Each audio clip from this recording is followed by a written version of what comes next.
Morning. It's day 3 with the chicks, and I wanted to give you a progress report. They're doing great. I also wanted to show you something that I noticed this morning, and that is when chicks are growing out, sometimes they can't poop with enough force to let the dropping leave their backside, and it dribbles down the back, and it can harden there. And if they continue to poop, it'll just continue to harden and harden and harden. And over time, it can actually plug them up, and they can't poop at all, and so they can end up dying. So I wanted to show you one that has that right now and what I do about it. First, I just wanted to show you the chicks. They're doing great. You'll notice I took out the plate heater. That's because they really weren't using it.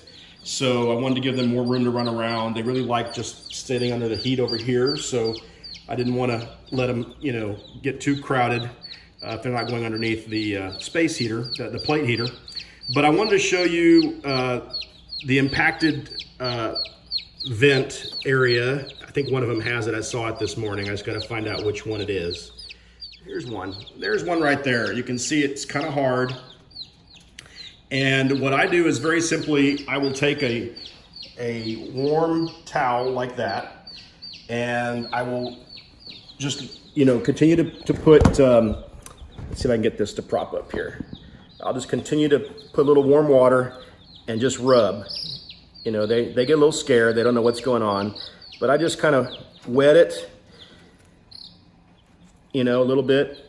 And then once it's wet, just kind of rub it till it pops off.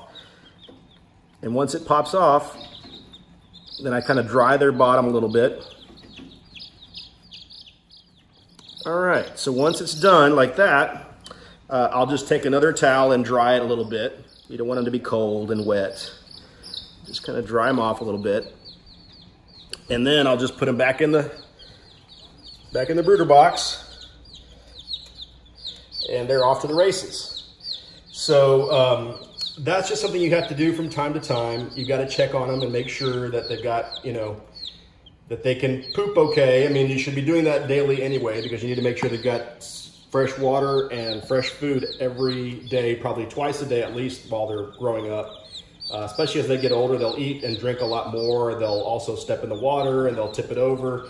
So you need to make sure that you're always, keeping track of where they are and what they're doing. So, always inspect your chicks daily.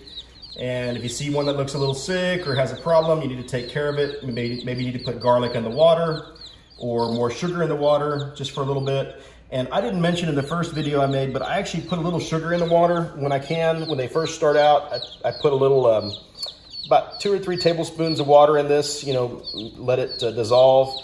That just gives them a little bit of an energy boost. So it helps them to get over any kind of stress or exhaustion that they have. They get a little bit of boost from the sugar. So that's something you need to do to check on and make sure that they continue to grow up and happy and healthy. So that's it for this video. I just wanted to give you a little update and also show you some of the things that I have to deal with, or you would have to deal with as well if you're raising baby chicks. I hope it's been helpful. Thanks for watching. If you enjoyed this video, please give a thumbs up below. You can also check out one of my other videos here and stay up to date by subscribing to my YouTube channel right here. Until next time, I'll see you on the ranch.